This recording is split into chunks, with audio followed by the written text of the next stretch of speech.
Hello everyone, आज हम बात करते हैं एक ऐसी कॉमन समस्या जिससे मेरे ख्याल से आज के सभी पेरेंट्स परेशान हैं।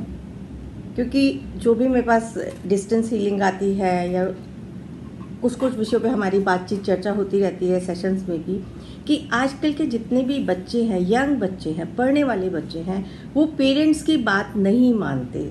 वो सिर्फ अपने हिसाब से चलना चाहते हैं, हमेशा इरिटेटेड रहते हैं, जंक फूड बहुत ज़्यादा खाते हैं और उनका जो लाइफस्टाइल बिल्कुल बिगड़ चुका है।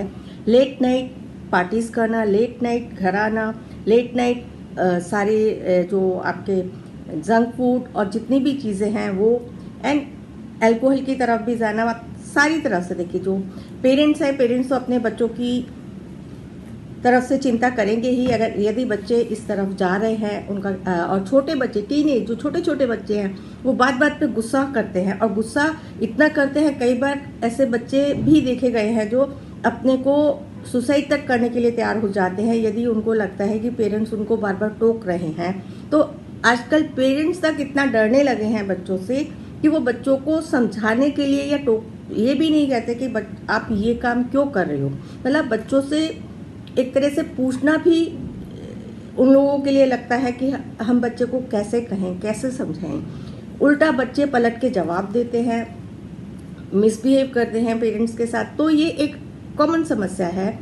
तो मैं आप लोगों के साथ जो शेयर कर रही हूँ, यदि आप में से कोई भी पेरेंट इस तरह की समस्या से जूझ रहा है, देखिए जो लोग, क्योंकि जो मैं कलर थेरेपी का ट्रीटमेंट बता रही हूँ, यदि आप छोटे बच्चों से ही स्टार्ट कर देंगे तो ये चीज़ कन्वर्ट आपकी आगे बढ़ेगी नहीं जब तक बच्चे बड़े होंगे। क्योंकि चीज़ें हमारी शुरू से ही शुरू हो जाती हैं। आपको बच्चे का बिहेवियर शुरू से ही समझ में आ जाता है कि आपका बच्चा आपसे बहुत इरिटेट होकर बात करता है, आपकी बात नहीं सुन रहा है।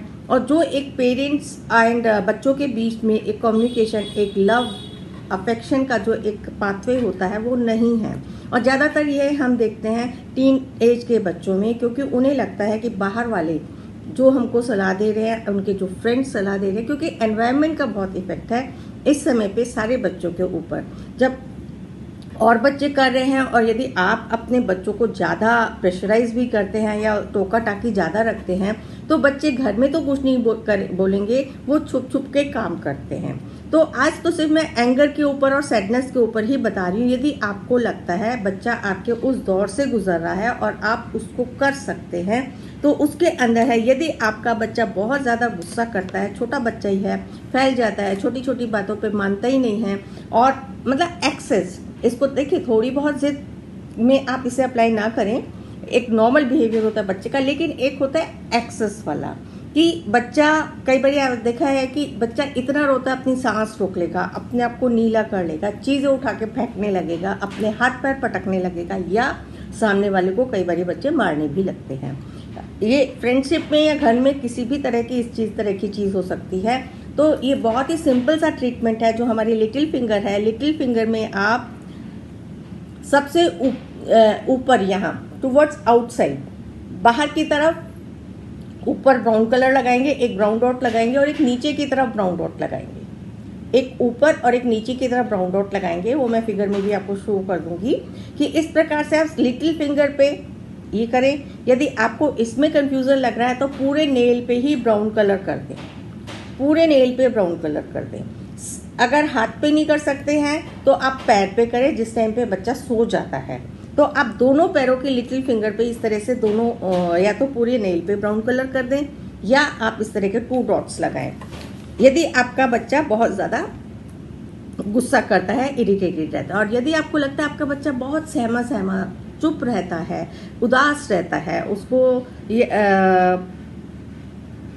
मतलब शेयरिंग नहीं करता है, बिल्कुल चुप रहता है, तो ऐसे बच्चों के लिए आप उनके पाम पे यहाँ पे रेड कलर लगाएं। आप वो बच्चे को किसी भी प्रकार से समझा सकते हैं कि ये आपके भूख के लिए, आपकी किसी और चीज़ के लिए मैं ये कलर थेरेपी मैंने सीखी है, मैं लगा रही हूँ। आप बच्चे को यदि ये कहेंगे कि मैं आपके इस इमोशन को बैलेंस करने के लिए लगा रही हूँ, तो बच्चा कभी भी नहीं लगाएगा। तो यहाँ पे आप रेड कलर दोनों हाथों में लगाएं। इस प्रकार से आप देखेंगे और लगातार जब लगाते रहेंगे तो आपको अपने बच्चे के बिहेवियर में फ़र्क मिलेगा। और कुछ बच्चे मैंने देखा है कि बहुत डरते हैं, रात को सोते सोते चिल्लाने लगेंगे। कई बच्चे बेड वेटिंग भी करते हैं, तो बेड वेटिंग का भी अलग एक ट्रीटमेंट है। लेकिन यदि फियर है, किसी भी प्रकार का फियर है, तो आप लोग यहाँ पे यांग साइड जो हमारा यहाँ पे मूलाधार चक्र होता है, जो फियर से रिलेटेड होता है, यहाँ पे आप रेड कलर लगाएंगे, रेड कलर लगाएंगे। तो आज हमने बात की दो इमोशंस की, एंगर की, सैडनेस की, इरिटेशन की। तो इससे यदि आप लोगों को लगता है इस कलर थेरेपी से आराम आ रहा है, तो आप इस कलर थेरेपी को, बहुत सिंपल है, इसे करें। आगे आने वाली कड़ियों में मैं आपके साथ कुछ स्विच वर्ड्स, कुछ क्रिस्टल्स भी शेयर करूंगी, जिनको आप यूज़ कर सकते हैं। चाहे आप क्रिस्टल का पानी भी ला सकते हैं चार्ज करके, या क्रिस्टल आप पहना सकते हैं। और मैं तो यही चाहूँगी, और हर एक को मैं यही कहती हूँ कि बेसिक एक्यूप्रेशर का कोर्स अपने डे टू डे लाइफ की छोटी छोटी प्रॉब्लम्स को दूर करने के लिए कलर थेरेपी का ट्रीटमेंट आप लोग ज़रूर सीखें। और reiki first and second level, जिसके अंदर आप स्वयं एक चिकित्सक बन जाते हैं, अपना और अपने परिवार के लोगों का तो एटलीस्ट आप भला कर ही सकते हैं। और यदि फिर आपको लगता है कि हम दूसरों के लिए भी कर सकते हैं, क्योंकि सेकेंड डिग्री करने के बाद आप दुनिया के किसी भी कोने में हैं, और यदि कोई पर्सन आपसे डिमांड कर रहा है कि मुझे रेकी दे दो, तो हीलिंग आप कर सकते हैं। रेकी का सिर्फ एक ही नियम है, डिमांड होनी चाहिए, मांगना चाहिए। और जो भी पर्सन लेने के लिए तैयार होता है, जो प्रोसेस सिखाया जाता है, उस प्रोसेस को आप फॉलो करते हुए रेकी उपचार करेंगे तो आपको ज़रूर बहुत अच्छे रिजल्ट मिलेंगे।